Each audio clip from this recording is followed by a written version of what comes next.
This is Neds AFL Unpopular Opinions with Alastair Lynch, Tom Rockliff and Dylan Leach. At the start of the year, I said we need to remember to love football, enjoy football, and this is the time of the year to do it. It's finals time. It's finally here. We are excited, to quote the late, great Big Kev. Hello, everyone. Welcome to Ned's AFL Unpopular Opinions, Finals Week 1. My name is Dylan Leach, and joining me is a man who knows all about silverware, and that is, of course, 2013 NAB Cup Premiership player, Tom Rockliff. Yeah, that was the closest I ever got to it. Thanks for having me, Dill. Looking forward to a big finals campaign. Oh, it's going to be good. And 1992 Foster's Cup Grand Final runner-up player, Alastair Lynch. Yes, Ever been introduced as that? No, I haven't actually. Yeah. But you mentioned Big Kev. Yeah. Big Kev was in our change rooms after our 2001 premiership. Now Grand final. So of all the people to be in the rooms, you got Kevin Murray. Big Kev was there. Big Gold Kev. Coast icon. Yep. He was in the rooms. Did he lead the song? No, or I something? can't remember that. Was he excited after the Lions? I can't remember singing the song in the rooms. Okay. I think we'll just jumping all over each So, other. well, the best Drinking days of your Crowners. life, you go into the rooms as a premiership player for the first time, and there he is, Big Kev. Big Kev. Yeah, I'm pretty sure he was there. Wow. He was there one day. What's it like after a grand final win? Because like when you win NAB Cups. games or big finals games, not everyone's in there. So you go into the change rooms and it's like you still have the 22 players or 23 players and you have that moment. Did you get that? Yeah, we had that moment. Yeah. And I don't know whose idea, whether it was Lee's or one of the players. Luke Power's name springs to mind. But anyway, we went into the rooms straight away. So we went straight into the coach's room and sat in there for 10 minutes because it was going to be the last time that group will get the opportunity to sit together alone. So we went in there, and I think we, it was again, sitting or standing. And we just took a few moments to reflect on what we'd achieved. And I remember someone said, we should say something about the person standing next to you. What do they mean to you? And so we went around the room and you said something about me and I said something about Dill. And I can remember, I think I was next to Lee Matthews. And because to me, Lee's always been Lee. I haven't referred to him as Barney or Lethal or anything like that. Whitey used to call him Lethal. But I was always Lee. And I said to him, he had to say something about the person next to you. And I said to Lee, I said, now we've won a flag together, can I call you Barney? And he said, Lynchy, you've always been able to call me Barney. So, that was a few minutes we got before we went out with the families and celebrated with all the staff and families. Yeah, a special moment. I reckon they're the moments you'd remember. Oh, yeah. Like they're the ones I look back. They're the moments you miss when you play, I reckon, is those special moments after a big win, just the players that are out there. Yeah. I've always heard that, the best, I've always heard from ex-players when I've spoken to them, like you guys will always go on about how good it is in the rooms when it's just you guys and you can just enjoy yourselves. And especially these days when everything's so scrutinised, it's probably just like your only time of the week where it's just for you, no judgment, no anything. And it's not a knock on the families No. because they're so supportive and done everything to get you there. It's just you've been in combat with those blokes and you've been out there. You know what it's taken to get there. And it is one of those moments because you got that moment, then it's the moment with the family that have helped you through or, those support people that have helped you through. And there's moments, and I remember that in that meeting, I remember Lee Matthews said, you don't have to celebrate like a stereotypical footballer and just get smashed. Yeah. Make sure you enjoy it and remember it. And so some didn't have a whopper, some had a whopper. But you remember those different moments. I remember Pikey. He would have been quiet. Well, Pikey. So we had the big night and celebrations, and then early the next morning, we were catching a bus to the Brunswick Street Oval to celebrate with all the local fans. And we got there, it was massive, but Pikey missed the bus. And so we got to Brunswick Street Oval and Pikey's still not there. And whatever it was, we caught 10,000 people at Brunswick Street Oval were up on stage and a few of us getting interviewed and the crowd's into it. And obviously we were all pumped and a bit dusty. And then I'm pretty sure through the crowd there's murmurings and Pikey's arrived and Pikey's got up there and he's had a couple. And Pikey? He had a couple. Pike. And I think he got on stage, and I think we were all thinking, geez, how's this going to go? And he got up and he spoke beautifully. Like he nailed it. He just he spoke from the heart, spoke with passion, acknowledged all the right people, and just at the end, and he said, "It's so great to see so many of the old Fitzroy supporters here. I mean, and this is our club. It's Fitzroy and the Brisbane Bears, and for those supporters that didn't come across in the merger, you can go and get effed." The dismount.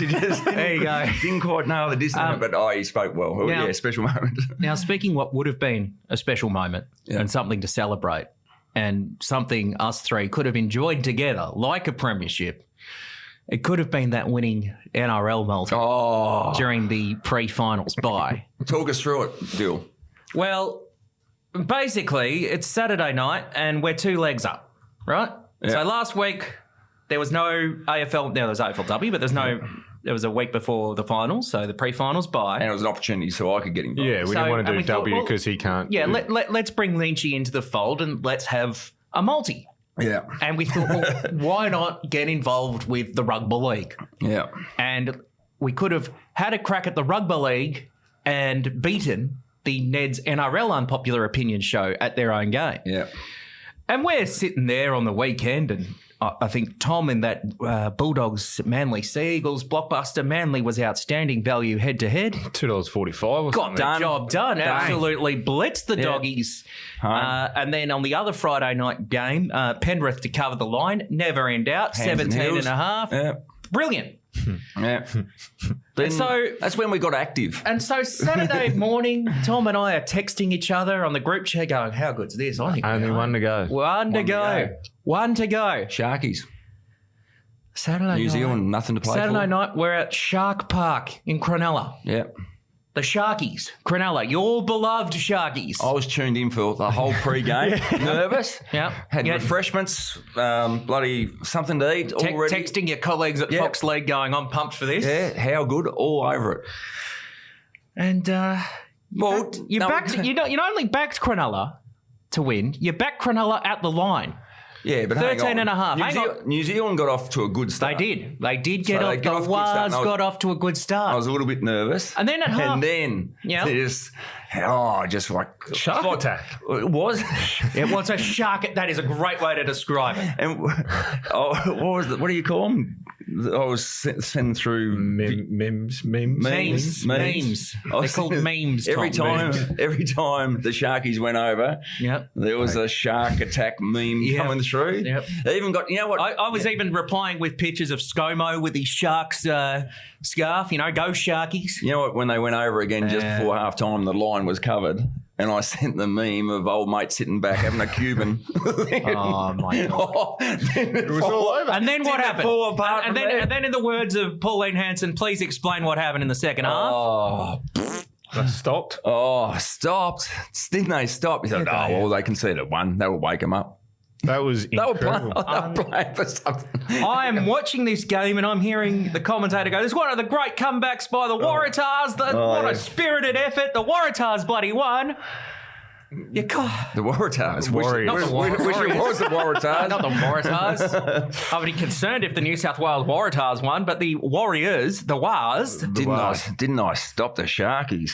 Yeah. The meme with the smoke and the Cuban was a bit early. Have You said last week you'd cover the line at half time, which was covered. We were away. We were sort of sipping We were champagne. smoking the Cuban. We're already prepping the text to the NRL boys to say, give us a spell. This is easy. And then Ryan, obviously, he wasn't part of it, jumped in and said, go the Wars when we got rolled. Wars. And then for those that have been on the socials, and what's the AFL coaches funny spray at post game?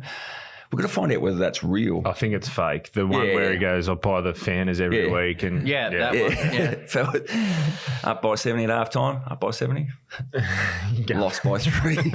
I was a bit more Terry. I sent that through. I was a bit more Terry Wallace after that game. Speaking of post-game sprays, I spewed up. Yes. Oh, yeah. All right. In the words of Terry Wallace, we'll go have our showers and we'll see you all back at the social club afterwards. But we'll Lynchy, sack you two blokes. Me and Ryan are back. You and Ryan are in because, basically, you can get stuff from next year. Have you been talking to your Sharkies mates this week in the group chat? Nah. You spoken to ScoMo or ET or Paul Gowan? I'm off them. Yeah, you're off the Sharks. That's fair. I got 2 words for you. Fins up. All right. Yeah. Get on. Speaking of, talk about shit house. This is the Neds. You are listening to the Neds AFL show, by the way. But yes, that was quite entertaining. That was the most enjoyable rugby league game I've ever watched. I reckon. Really? That was good. That was the most enjoyable. That was good. That was quite entertaining. Sadist, if you like that. It was. It was entertaining. It was. I was happy it came with for a bit while, of taste, then it blew up. Yeah. Anyway, moving right along. Did you get anything out of the weekend or any observations? I know there wasn't any AFL of the men's variety played, but did you catch anything? Is there any observations you'd like to make from the week gone by? Probably the big story was Petracca. Absolutely. They come out and release a statement. Could have done that maybe 10 days before to knock it on the head. 6 days of content. But I think it just solidifies that we shouldn't have this pre-finals bye. I think we need to go to Lynchy's before the grand final so that players don't miss it. But you lose all momentum, and your top 4 finish that you've earned, your top 2 finish, is almost lost a little bit, in my opinion, because now, and even for Brisbane, for instance, Carlton have snuck in. They potentially get 8 back because of the week off. Had they played the weekend just gone, they don't get that. And that's the way the competition is. I think you want your best team out there for the grand final, not the pre-finals. I think it'll get to that next year. You reckon it'll get to that? Yeah. I think especially if they're going to do it's going to happen, the wild card. Yeah, that concerns me though. If you're going to have the wild card round, can you have a bye before the grand final? They'll want to drag it out as much as they can. That means you start in February. Well, you're getting the top teams, if they win their way through, they're playing every couple of weeks. Yeah. Like it's big gaps. And I suppose that's a challenge for the conditioning staff. You'd rather have the week off. Is it more about the conditioning staff? Well, maybe it is, and maybe adapt. And maybe that is the challenge and the evolution of the conditioning staff to get your players ready. But yeah, I don't know. It doesn't sit well. You did it a lot more than me, but when we won our final and then you have the week off, you're not going hard. You do not want to, like, you play match simulation almost, but you don't want to get hurt in the week in between and then miss a prelim or a grand final. For a long time under a final system, particularly in the Final 5 era, which was around for a very long time, was the team who won the semi-final got the week off and didn't play a prelim. So the first-ranked team would have the week off leading into the grand final, and then the team who came off the prelim would have to go again. Would have a 7-day less break. So maybe, who knows, there's probably going to be a whole thing about final systems. By the way, there's a great article about 30 years of the Final 8 coming in the AFL record this week. Little forward sell there. Here we go. Did you write that, did you? Yeah, I did. So you could potentially, if the wild card comes in and then you have a pre-grand final bye, say you finish on top, week off, win your qualifying final, week off, win the prelim, week off. So you've played 2 games in 5 weeks, potentially 6 weeks by the time you get to the grand final. That's not enough. It could turn into more of a knockout kind of thing, or probably they'd have to find a way that gives the top 2 sides, if not the top side, far more advantage than any of the others if they're going to do this. Are we concerned with what Melbourne Storm did on the weekend or not? No. They've earned the right. Yeah. That's I agree. They've earned the right to rest for those people playing at home. Melbourne Storm rested 11 basically players. did the equivalent of what Ross Lyon did back in the day, but they went which is the reason why we have the pre-finals bye. They go down 36-30. Like that is an impressive organisation. I know we're talking too much rugby league, but they are. They're having a look at the next wave. They're resting the ones that they need to rest. Yeah, they've earned the right. I don't have an issue. You've earned the right to do that. If you've got the insurance policy, why not do it? Right, yes. Let's hope you're right and they go to the pre-grand final by next year. Yeah, I think. But let's hope it's not because of And piss the the reasons wild of card the, off. Unfortunately, the thing that will trigger it will be if some player gets the concussion protocol in a prelim this year. And then it'll... They just have to do it, though. Yeah, absolutely. It worked well I thought it worked well. I mean, very unique and different circumstances, but I thought it worked well a couple of years ago in the COVID grand final in could have Perth. helped Melbourne win the flag with Stephen May. Absolutely. Having an extra week with the hamstrings. Sorry, I don't know what you're going to talk about, but the next thing that happened was the All-Australian team. Yes. And the man sitting next to me, in my opinion, should be on the panel or someone from Queensland needs to be on the panel. I think we've spoken about this before, but yes, a certain H. Andrews being denied a spot. But you've got two in Perth, effectively one or two in Adelaide, rest in Melbourne, one in Sydney, none in Queensland. So they can't realistically, as much as good as they are, they watch a lot of games. I'm not saying they don't watch a game. Absolutely. But you need someone on the ground because being at ground level or being at the venue, you see different things. Like a Sam Collins, for instance, should be up there. Harris Andrews. I think Jared Witts has been overlooked a number of times where he should be in the 44, maybe Kai 22. Loban could have been a bit higher in the Rising Star votes for mine. So I agree totally with you. We have discussed this once before, and it's no criticism of Cornsey and Jacko and all those from the different states. But you are, because you see live particular games, you're more invested or you know them better. So you will fly the flag for them. And I think will be corrected pretty quickly if it's wrong. I can't recall there's ever been a Queensland-based All-Australian selector. Now, I can't do it because I'm. Have you ever been on it? No, I'm on the board of the Tassie Footy Club, so I would imagine I can't do it. But there's never been, and I think we spoke about it. You know, yourself or Blackie or someone that's seen a lot of local football, and you watch a lot of other games as well. But it's just having that sort of you're a little bit weighted towards Queensland because you see them live all the time, and you're a bit more invested. And you might even be harsher on some of the ones that you see more often. So, but I think it's a valid thing. And also, it is an all-Australian team, so you need selectors from all of Australia. Well, to suggest that there's never been a Queensland-based all-Australian selector is quite staggering. Now, especially Chris Johnson was on the panel. But living in Melbourne. Mm-hmm. And again, he might have a bias towards the Brisbane Lions, but you're not seeing them live all the time. So that's the suggestion, and no criticism of the current selectors whatsoever, because it is a tough one. Because don't they get smacked on everything? Go on. I was going to say, keep going. I was going to say, they had the Harris Andrews one. I mean, it's almost like at the end of Wheatering's career with 5 squad selections. Wiedering should have an All-Australian blazer. Wonder, you reckon that could have been a component of it? That if you think Harris Andrews, Wiedering, both stars. Now, personally, I'd be picking Harris Andrews, but I get why you're going Wiedering.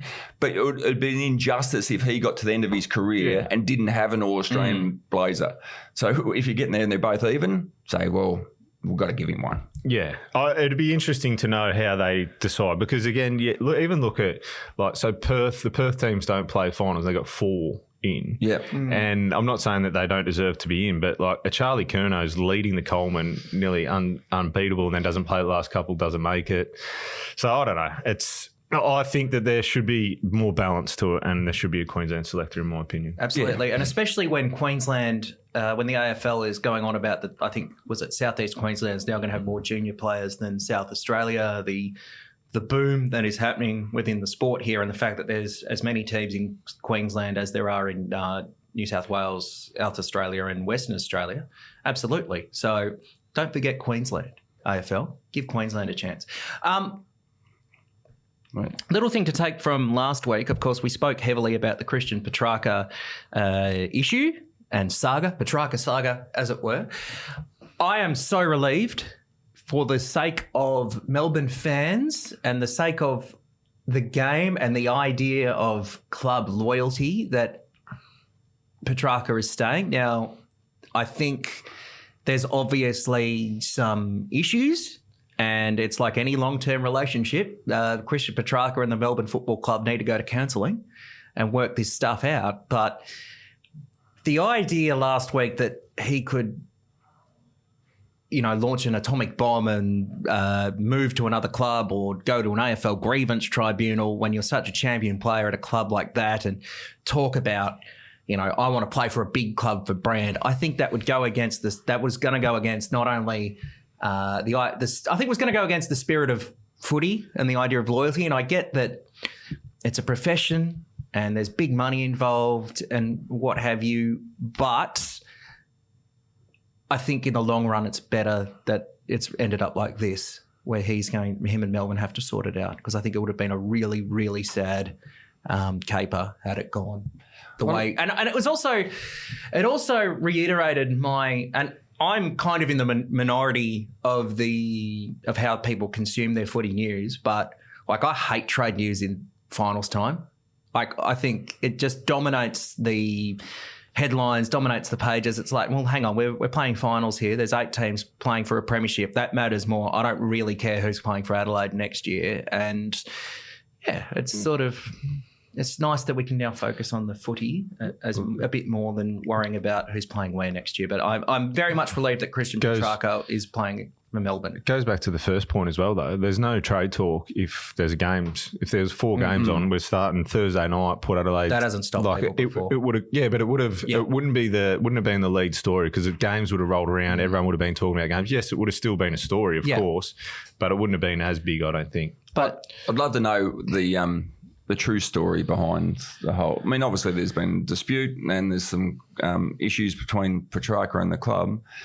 But did he really say he wants to build his brand? Yeah, that's the bit I struggle with. I don't know whether was that a bit more player manager talking crap?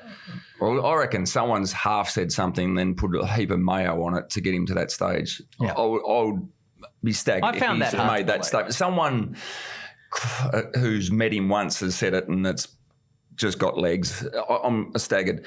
Probably the other reason is why he's staying is he wasn't going, because you can't. He was going to be at hell. And that's probably where it's got to a stage where the club's been categoric and say, you are not going anywhere, so let's back out of this. That is good for Melbourne for making that happen, because had it gone to where it was, to where people were speculating that he might move, you can say goodbye to any club loyalty forever. You can say goodbye to a decent contract. It's just a free-for-all, and it sort of reminds people that, no, when you sign a contract, you've got to stay and you've got to show some loyalty because this club has backed you in. Yeah, they're two-way agreements. I mean, it goes both ways. I mean, the clubs can light you up as well. Don't worry about that, and that will happen more in the future when they can trade your contracts. Sure. So that'll happen. That's going to come in the next few years. I think the aesthetics that Christian Petracca stays is in the best interest of everyone, and for the sport, and for the spirit of the sport in general. I think there has to be change out at Melbourne to some degree off the field, or to a degree, because he's obviously aired his grievances and hasn't felt heard, got to a point where he thought that this was the best path forward. I don't think playing it out the way it has played out from both parties, a little bit of blaming here and there and whatnot, is ideal, but I think everyone can move forward now. They have the conversations that they need to have, move forward. It could potentially still be on in 12 months. If things don't change in his eyes, I think he'll request it again. From the Melbourne supporters I know, there's definitely a feeling of something's got to give. Well, there's a smell there. There's a smell. There's something. Well, there's obviously something going on. So, and I know there's some board elections. I wouldn't rule out if Melbourne ends up having like a proper board election, not just, hey, old mate, come onto the board. There's probably going to be some sort of, to use the old Richmond phrase, a focus on football type, maybe not a focus on football type ticket, but there's certainly talk of board tickets and accountability. And the Melbourne AGM, if they hold it properly, which a lot of footy clubs don't, would be a nervous place for a Melbourne board director. Well, there's a dark cloud over the club still with the legal with stuff the going on. Yeah, with Bartlett.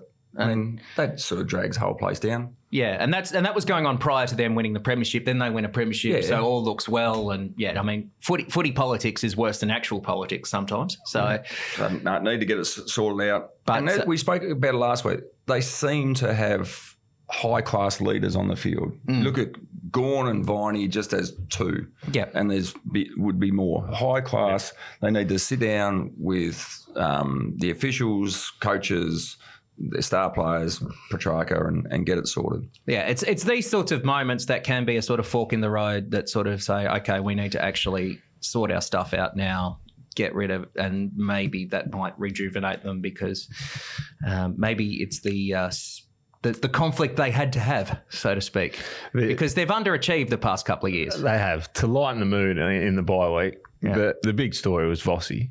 Oh, yes. So we missed that by a few minutes, didn't we? Yes, we literally now.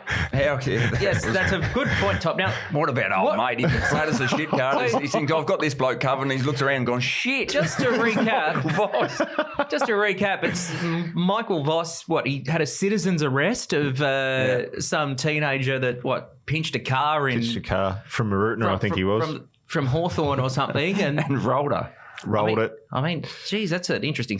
You don't see many car pinchings in Hawthorn. That's an ambitious suburb to. I mean, you're getting a nice car there. It's not, he's not out in Thomastown or anything like that. Hello to our listeners in Thomastown. But he's having a coffee. He's getting his coffee and he sees someone pinch the car and just makes a dash. They're on their side. The limited footage is he looks like he's taking pictures for the police, and then all of a sudden it says that he's ran him down. Which Vossi at his age wouldn't be known for running and being able to chase. So they must have got him in an alleyway. But I just think back to Vossi's biggest hits, the one on the wing. Oh, well, that's what I was going to send that through to you guys. And Alan Richardson. Richardson and the Scotty Burns when Burns lined him up and he just got up and got in his face. The Vossi hit on Alan Richardson, to go back to a topic we've brought up a lot on this show so far, every time I watch that, I go, why on earth is Wally Lewis sitting on the boundary line drinking a cup of tea when that happens? For some reason, if you watch it, you will see Wally Lewis clearly in the middle, in shot, with Dipper drinking a cup of tea as Vossi knocks out Alan Richardson. And it's like, what the hell is Wally doing there? Those kids were stiff. Oh, they were stiff. And he's pinned him down. Oh, so you're on the side of the... No, I mean Vossi chasing, because Vossi so when I first got drafted, he'd do the one-on-ones with us, and he was retired, a couple of years retired. He was still as strong as anyone in our team at ability just to stand there. So if that kid had run and Vossi got him wrestling, good luck. It's all over. So his only advantage is prior to getting caught. So he's outrun him, because Vossi obviously had that horrific broken leg as well, which always was a few issues, but he's tracked him down, and once he's in the claws, he's gone all over. No chance. That's great. No, it was good to see. Yeah, very good. Real. I wouldn't want to. He's definitely not paying for coffee at that cafe in Hawthorn. Well, I did hear an interview yesterday. He did a great interview on SEN yesterday. Did he? He reckons he hasn't paid for a coffee in Melbourne this week. Like everywhere he goes, he's just free coffee. Beautiful. Well, again, everyone's sick of their cars getting stolen. Anywhere you go, it's all around Australia. It's not limited to Melbourne. It's maybe the Gab is the safest place to park your car on Saturday night. How many weeks would he get for Alan Richardson's hit? Oh, that's a good question. It has to be minimum 8, if not 8. High contact, maximum damage. That could be a good segment for the future. A retrospective tribunal. Just bring up some celebrated incidents and just let's get Grisso in to grade it. Grade it. That'd be fun. High contact. It's all right. It's 10 probably. 10. Probably 10 plus a royal commission. It's probably 10. And maybe criminal charges, Yeah. Oh, dearie me. On that lovely note, now. On that lovely note. In that lovely note. We're not going to a break. We're not. Well, we kind of are, because Ryan's going to jump in and we're going to have a final snapshot, and hopefully they can do some justice for the multi after your Sharkies ruined it for us last week. Here's Ryan Cook. Tom, you're staying. Here's the snapshot. All the betting trends you need to know from the world of footy. This is the Rocky, Snapshot. we're back from a break, mate. We've had a week to think about some betting. I know you boys had a crack at an NRL multi last week. We'll get into that in a sec. But this week on the Snapshot, I'm just going to preview all 4 games with you. We're going to start on Thursday night with the Cats taking on the Power. Geelong's midfield has been criticised over the last 6 weeks for being a little bit too slow. And we know how good Port's midfield is. So this is going to be a very fascinating matchup. Port are the top tackling side in the comp. do you think Geelong has the pressure to match the power? I don't think so. Remember earlier in the season when Port Adelaide went over there to Geelong, got the job done pretty convincingly, particularly in that first quarter. I think Port Adelaide's midfield's strong, ability to live in the front half. Geelong, you can never write them off. You know how good they are, their ability to hit the scoreboard, Jeremy Cameron in that front half. But Port Adelaide's midfield, for me, is going to be the difference in this game, their ability to get in their front half. Butters, Rosie, Horn-Francis, Wines, Drew. You'd imagine Drew will probably go to Dangerfield. Dangerfield's still their number one midfielder. Boak, Burgoyne, these guys. I think that they bat a lot deeper, Port Adelaide, through that midfield and more consistently. Their impact as well. Those guys can go forward. So I'm leaning towards Port Adelaide in that one, particularly around their midfield and then their ability for the footy to live in their front half. You're a Port Adelaide man. Is this the most confident you've been in the power in the last, 5 or so years that they've been in contention? Yeah, it certainly is. It came after the win against Fremantle. I think I truly believe then that they're just gritty and tough wins. Like their ability to win those close ones and find a way to win games of footy. We've seen when they're at their absolute best, when they blew Sydney off the park. Sydney may have been under par as well, but their best is certainly good enough. But their ability to win the hard, tough contests at the moment, I think that's what finals footy's about, and they've been able to do that over the last few weeks. Talking about hard contests, Friday night for mine is going to be the game of the first week of the finals, the Hawks taking on the Dogs. This is a game that is very tough to predict. Two very tough teams. The Hawks are feisty, so are the Dogs. Two informed teams as well. Look, I know this is a little bit of a spoiler looking ahead to our multi, and you fancied the Bont to kick 2+ goals on infinite numbers of occasions over the last, 10 weeks or so. Do you think he's going to be more in that forward kind of role, or will the Dogs have him closer to the midfield to try and combat the likes of Warple, Newcombe, Impey? Hawthorn's midfield is firing at the moment. Yeah, they will. I think he'll play predominantly as a midfielder, but at some point I think he'll drift forward. I think he's the one player that can break this game open for the Western Bulldogs. So Hawthorn are going to put some time and attention into him. There's no doubting that. You got Liberatore as the in and under that can get it done. Treloar, these guys, depending which way they go, McRae, etc. So I think Bont will spend predominantly time in the midfield, but I think he'll pinch it forward as well. Hawthorn, they're in as good as form as anyone in the competition. They beat Port Adelaide. They don't cough up that lead. They finish in second position. It's a crazy year. They're finishing 7th. Their big tick is that they play the G as good as anyone. They've played there, seen it numerous times this season, where the Dogs, they've only been there twice. They've played more games at Adelaide Oval, believe it or not, than the MCG this year. So I think it's going to be a ripping contest. I don't think that goes against the Western Bulldogs, though. I think they're in good form. We've seen what they did against the Giants. They had that hiccup maybe 3 weeks ago against the Adelaide Crows, but since then, they've been really good as well. It's going to be a ripping contest and literally a flip of the coin, depending which way it goes. Hawthorn started so fast a couple of weeks ago against the Tigers. If they start like that, get the Dogs on the back foot. But I'm leaning towards the Western Bulldogs. I think their best is as good as anyone in the competition. You're breaking my heart as a Hawthorn, mate. Let's fast forward to Saturday. We've got another battle of the bridge between the Giants and the Swans. Two sides that have gotten off to slow starts over the last couple of months. They don't tend to play a good first quarter. The Swans rank quite low in terms of tackling and pressure, have struggled to win the clearances at times. Which way are you leaning in this one? I think the Swans have been the best team in the competition, but it would not surprise for the Giants to win. They've had the wood over them in finals. Sydney's been able to beat them a couple of times this year. I think Parker is a big plus for the Sydney Swans in that front half, just a different element, ability to pinch it through the midfield as well. I think they rested Heaney. I think they'll be in full flight, the Swans. They'll be up and about for this game.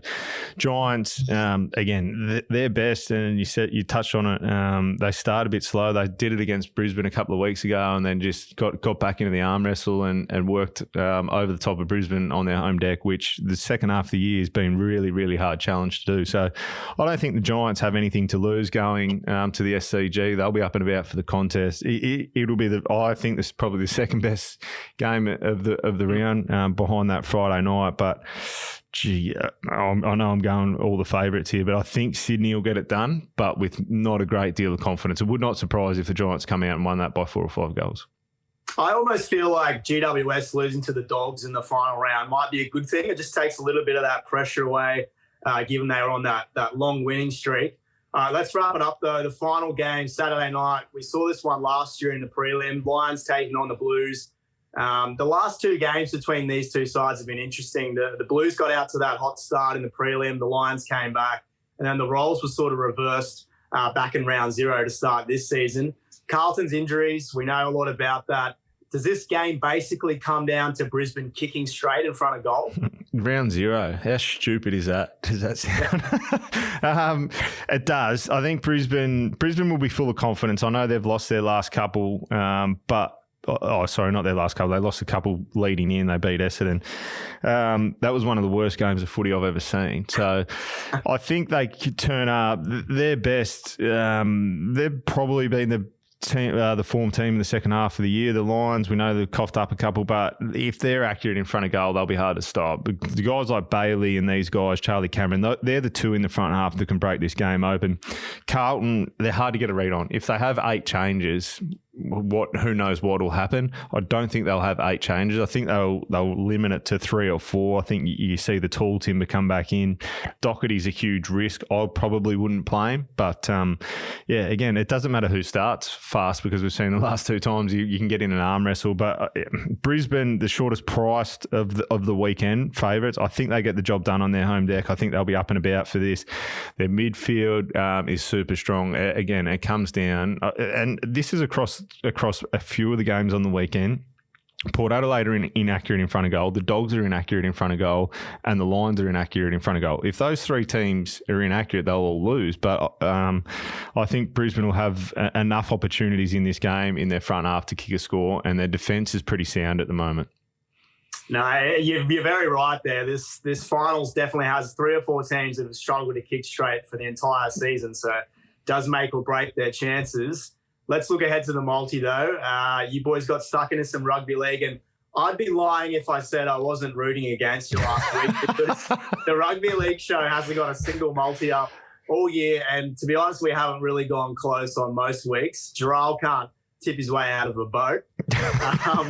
It came down to the Wars and the Sharks in that final leg, and Sean Johnson delivered some magic. Were you pretty gutted by that? Yeah, we were. We touched on it at the top of the show. Lynchy, you're obviously in the group chat. He was smoking the cigar at halftime, and Manly was a risk on Friday night. I tipped them after a bad performance. They were outsiders against the Dogs, got it done pretty easy, and then I think the Panthers, Dill took the Panthers at the line, and we're sitting there having our coffee Saturday morning thinking, how easy is this? Maybe we'll just go to the NRL show next year. And then Lynchy, he said half time it'll be all over. The Sharks will cover the line, which they had. They'd covered the line, but unfortunately there was another 40 minutes of footy to go, and they stopped hard, and we got rolled.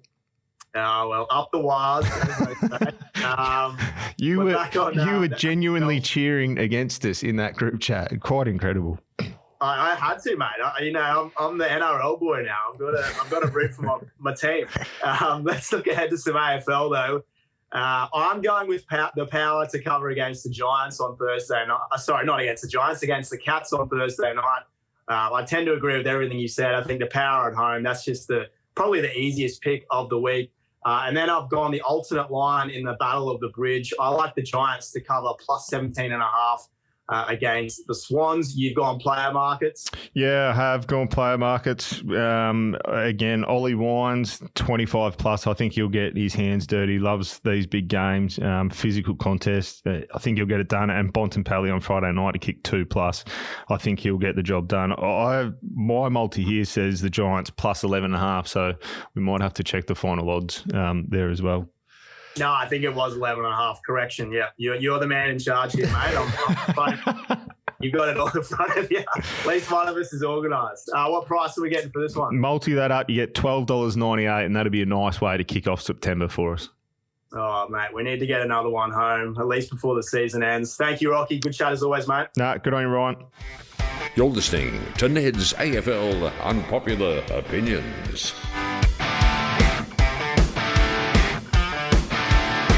You're listening to Neds AFL Unpopular Opinions. Dylan Leach and Alastair Lynch. We've jumped back into the studio. Tom, outstanding snapshot.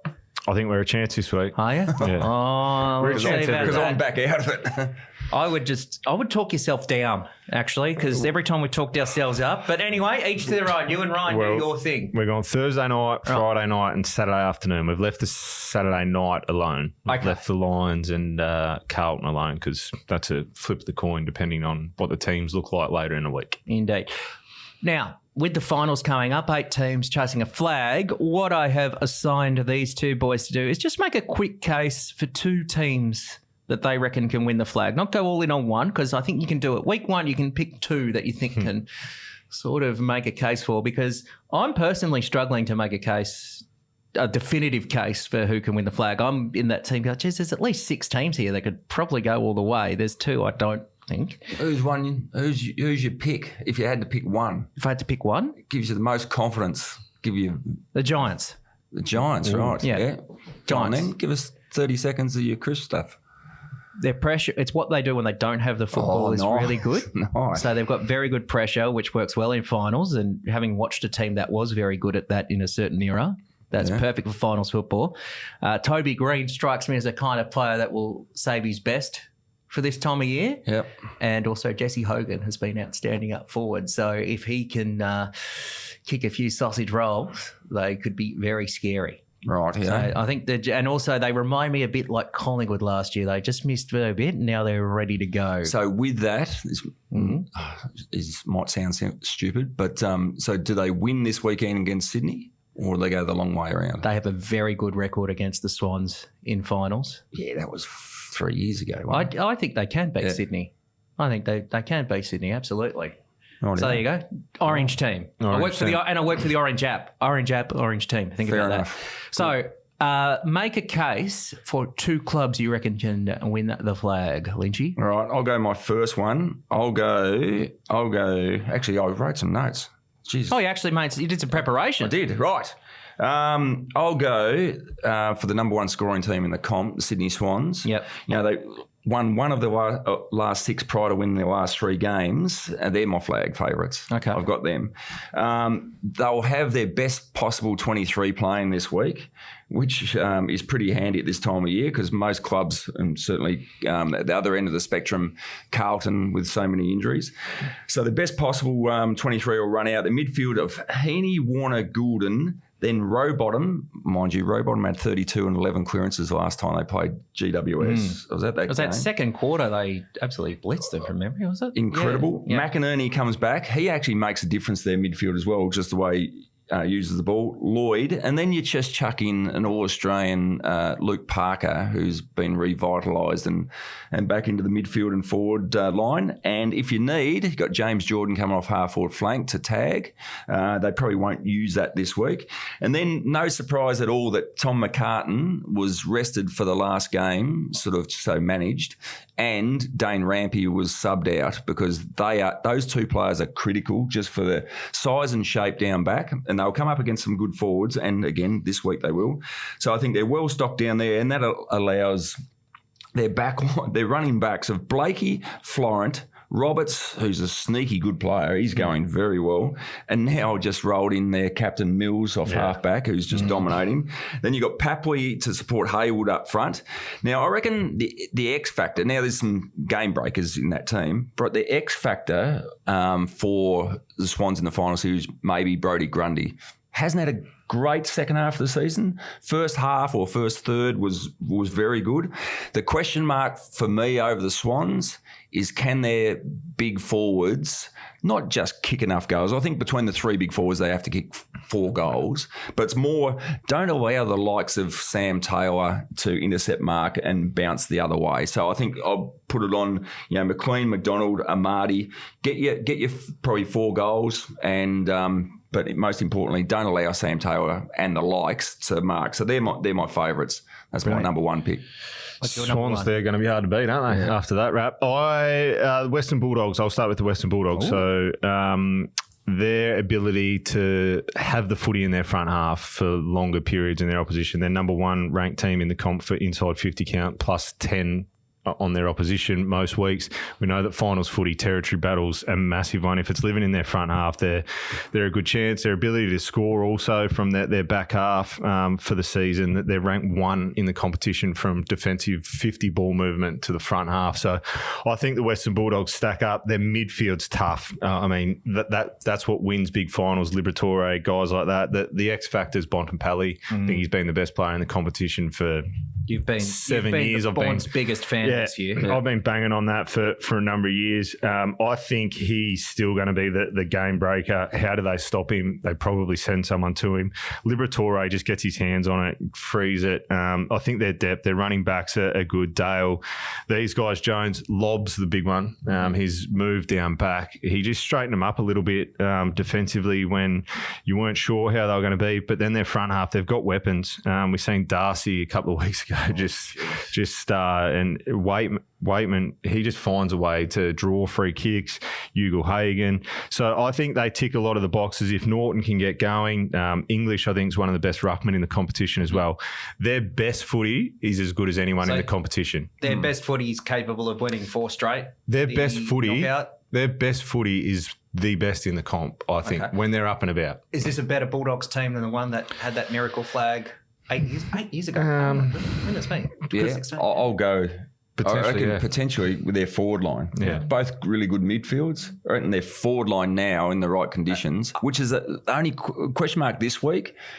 MCG, wet and windy, possibly conditions. Yeah. We saw, and I think you may have even seen firsthand, when Hawthorn played Adelaide Crows at the Adelaide Oval, they went big. If the ball hits the ground, Hawthorn could run. Are you in the school of thought that it's disappointing that the Dogs and Hawthorn meet this week, given... Oh, yeah, I think we spoke about it last week. The two teams playing as exciting football as we've seen, and one's out. But then one's out this week. But in saying that, we're going to get a cracking final Friday night. So, exactly. So the Bulldogs. All right. Yeah. Anyone else you've got? I'll go. What about your... I think you both need to make a case for your respective form. Don't have to. I think they can. Okay. I reckon make a case then. The Brisbane Lions. Well, if you take out their... Speaking of teams that need to win 4. Yeah, if you take out their start to the season where their injuries compounded some poor form and got off to a shocking start. And we spoke about that extensively on this show. For the last 2/3 of the season, they were the best side, dropped away with a couple of losses late in the season, which they won a lot of the key stats, but didn't take their opportunities. So I think they've responded well. So with Coleman, Duday, McCarthy, Gardner out, it's allowed Lohman to play a lot more time. Morris has come in, and he's actually just a good footballer. Just finds a way. So he's a very good footballer. Wilmot's enhanced his status in the game, and so has Fletcher. But look who's stepped up. I reckon Zorko, obviously, and he's All-Australian, off halfback. What he's doing, he's stepped up and covered for Coleman. Ashcroft back in the side, so he's an addition to their grand final team last year. And when you think Ashcroft, start looking at Ashcroft like a Lockie Neal. Doesn't fall over, doesn't fumble, and he's just working nicely into his form. So Neal's going for his 3rd Brownlow medal. Harris Andrews, obviously thereabouts for All-Australian level fullback. Danaher continues. I mean, Joe's Joe, but Joe is... Joe is Joe. Well, Joe is Joe, and in Joe's way, he's been one of the more consistent, this is a contradiction, one of the more consistent forwards in the game over the last couple of years, what he delivers, which is not consistent. That's not a good advertisement for consistency, but go on. No, but he's been one of the most reliable forwards game to game in the game. Yeah. McCluggage, Dunkley will go to Cripps. Cam Rayner's elevation, we've spoken about that. And again, we were talking about All-Australian. I reckon he was lucky to be in the All-Australian squad. Yep. But he's had a 1/3 of the season where he's elevated himself. McInerney doesn't get defeated. Like, he doesn't rip games apart. But I think the big O is such a reliable ruckman. I reckon they're playing as good a footy as there is. They score off turnover. They're number 1 contested possession team in the competition. You were talking about forward half game of the Western Bulldogs. That's the Lions. They just play in the forward half. So they put a lot of pressure on the opposition. I reckon they've got some X factors outside the game breakers, but the ones that could jump up during the final series. Charlie Cameron hasn't had a great year. He's shown a few little hints of late. Hipwood could be a game breaker, and Zach Bailey is another one that could be a game breaker. They're question marks for me, and I firmly believe they can win the premiership, but it comes down to big moments. Now, that big moment might be a defensive 50 stoppage where their structures aren't in place, or just kick the goal 30 metres out, dead in front, kick the goal. Can I ask a question? When you're playing an elimination final, I mean, any win in a final is a good win, obviously, but if you're in that everything's sudden death for the finals, particularly in the first week, do you need to have a big convincing win to send a statement saying that you mean business? Because if, let's just say, the Lions limp over the line in Carlton in a full-on arm wrestle that absolutely exhausts everyone, are the Lions better off? So if the Lions have a big win on Saturday night, does that mean look out, or they've just got to win? No, I reckon, as you said, it's an elimination final. Yeah. Don't get eliminated. I reckon that's the one. Just get this one done. Do you understand the method to my... Yeah. I reckon just get this one done. Yeah. Well, they're the shortest price favourite this week. Get this one done. $1.28. Bank it on the record. And get to Sydney to take on Giants or the Sydney Swans. Brisbane and the Dogs are the same. I think they're very similar style, but their biggest issue is their goal kicking. If they both fail in front of goal, they'll both be out. Yeah. So they've got to... It'll be moments. That's what it'll be. Just moments. Just watch them. Port Adelaide, the team you built the foundation. I think they can win it. After their game in Freo, that was the first time that I truly believe they can win the grand final. Just their grittiness, toughness about them. They didn't really have a lot to play for in that game. They knew that they'd sort of secured the top two, but they found a way, and they did it pretty convincingly in the end. With Freo had everything to play for, and they couldn't get through. Again, a team that loves to live in their front half. Their midfield balance is as good as anyone in the competition now. I think you got Butters, All-Australian, Ollie Wines back to his best, Horne-Francis, Rosie pinch hits through there as well. Defensively, they've been really, really strong over the last sort of month. Their ability to control the footy as well. When they take over 90 uncontested marks in a game, they're 9-1. So if they can get the ball control, which I think they will be able to against Geelong, their centre clearances, they're ranked 1 in the competition for scoring against their opposition. So it comes back to that midfield.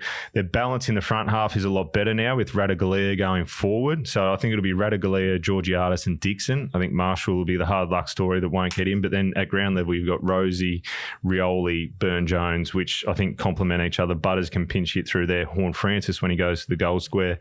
Talk about their half-backs, potentially no Farrell. We know he's done for the year. We know Houston's done for the year. That doesn't concern me too much. Like, yes, they're two of the better players, Dan Houston, All-Australian. But you've got Lockie Jones, Evans, Ryan Burton, who's sort of been in and out of the team, will find his way there, Miles Bergman as well. So I think they're very well balanced. Their midfield's the key, though. Butters, Drew, Wines, Boak, these guys, Horne-Francis, Rosie, ability just to be able to get after it and keep the footy in their front half, I think goes a long way. Home final, Adelaide Oval, I think is a big plus. Get the job done against Geelong, have the week off and then go again. We know they've had their issues in finals, but it feels like it's different this year with Port Adelaide.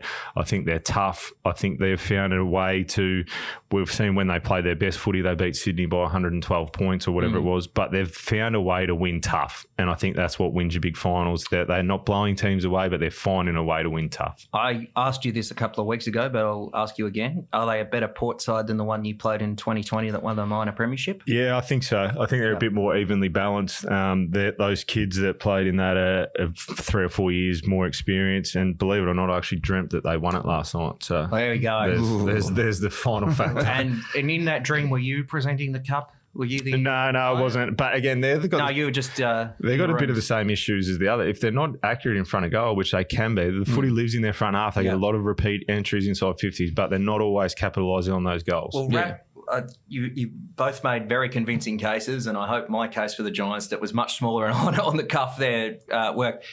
Question without notice, just a quick one. Who won't win? Who is just you put a line through completely? Carlton? Yeah. You're a game man to put a line through anyway. I don't think Hawthorn can. Geelong. No, I wouldn't go against Geelong. I think they're unlikely. Yeah. Carlton seemed like 5 weeks ago. I had Carlton, Bulldogs, A lot of people and were expecting Lions. we were going to have a final series with Carlton, And Collingwood, and Essendon Sydney. a few weeks ago. So Yeah, but they just seemed underdone. Bringing all those players back, you think it would be tough. Yeah, they need to get through this week. So Big Carlton risk. and Hawthorn, you Big think, are just the two that Hawthorn, I wouldn't knock out Hawthorn. Hawthorn could, but I don't think they'll get through this week. they'll be better off for the experience, and they have been so much fun to watch. Oh yeah. Well, you think of that game, and your case was well presented for the Bulldogs. You would think if one team's going to lose, you think Hawthorn. I think everyone sees, great year, fantastic young team on the rise. If the Bulldogs were to lose, you'd be thinking, what's happened there? Yeah. Well, you'd have to go back to the part of the year when they were Jekyll and Hyde and you couldn't trust them. Well, they are. Yeah, they still are. hit that. You go, good, they'd have a loss. Did they lose to Port Adelaide? There was one against the They Lions. lost to Port. They lost to Brisbane. Yeah, they're just a bit up and you and just down. go, horrendous shit, losses. where'd that come from? Because we've been playing so well. Yeah. So, no, I wouldn't write off anyone really. But, yeah, it'd be hard for Carlton to win this week. Yeah. But just, they're going to come all in. Adelaide Crows. Was it the Crows? Adelaide Crows. 40 points. Yeah, that was the one where you go, shit, hang on, where'd that come done. from? We just build some confidence and then bang. So that's a great season. It is a terrific final series ahead. Time to wrap up now on Neds AFL Unpopular Opinions.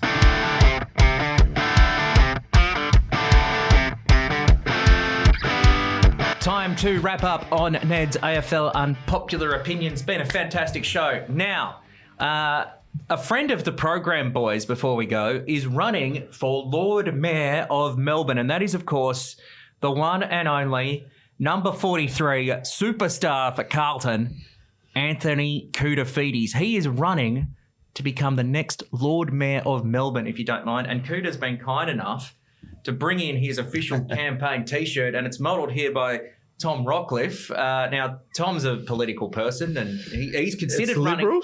Liberal? No, just it's a Kouta ticket. It's no party affiliation. Well, I'm just He's gone the blue, so I'm a he's- bit suspicious that He's got North Melbourne if colours. you've got the shirts. Yeah. He's not going with the teals, is he? No, it's not the Teals. You're There's a no teal voter, Teals. yeah. There's no Young Teals? colour affiliate. I've got nothing to Hopefully do it's with not Hopefully it's not Democrats. No, it's not the Australian Democrats. No, they're No, long gone, Cheryl Curnow and those people. But yes, Kouta is running for mayor. He's been pounding the pavement of the Melbourne CBD. What was his thing? He was going to offer free coffee on Monday to workers. Free coffee. Cheap transport. Cheap. Well, I don't know. I'm not sure if that's his. I don't think that's in his. Isn't it?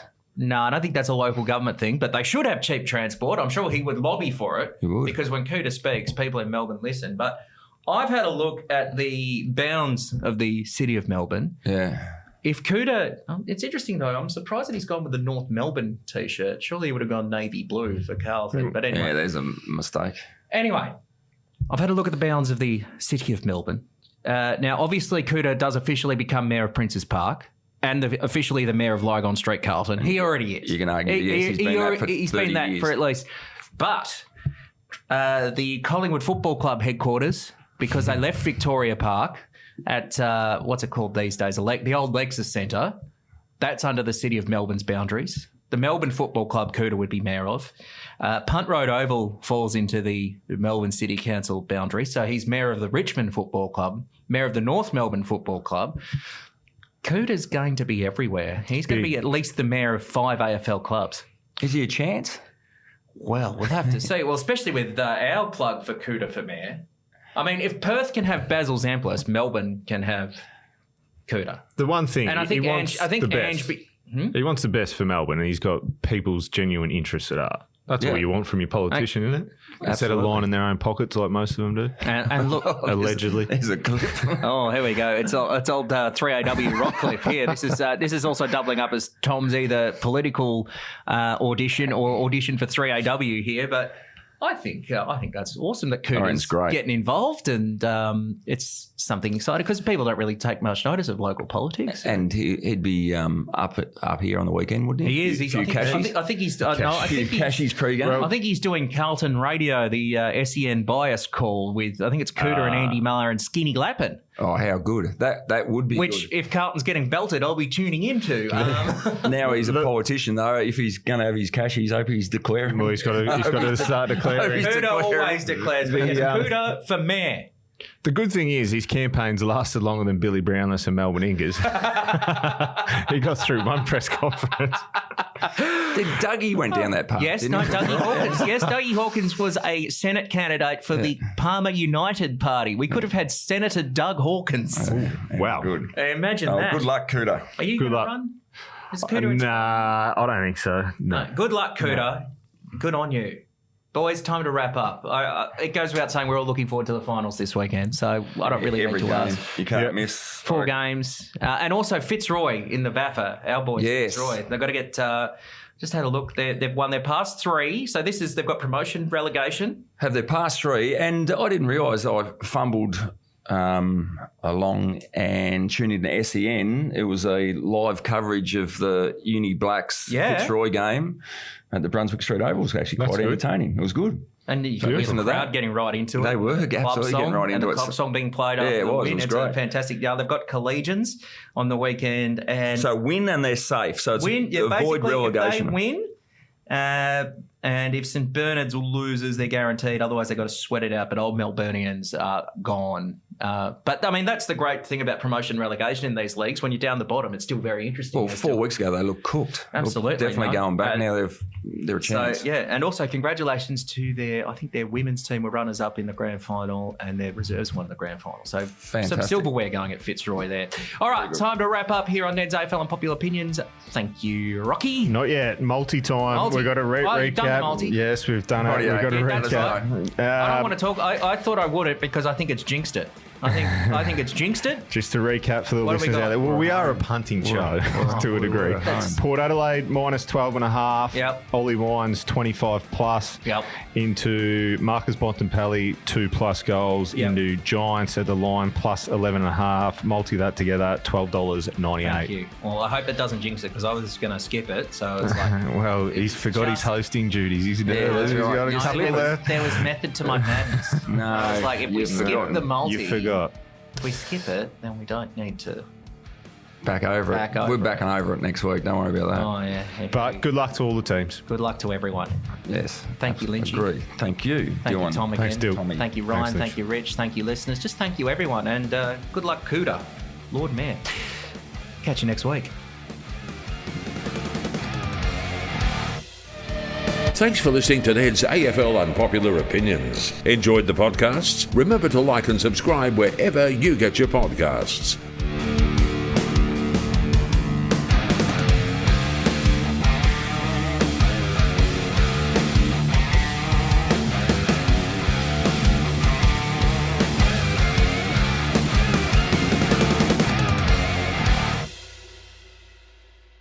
What's gambling really costing you? For free and confidential support, visit gamblinghelponline.org.au.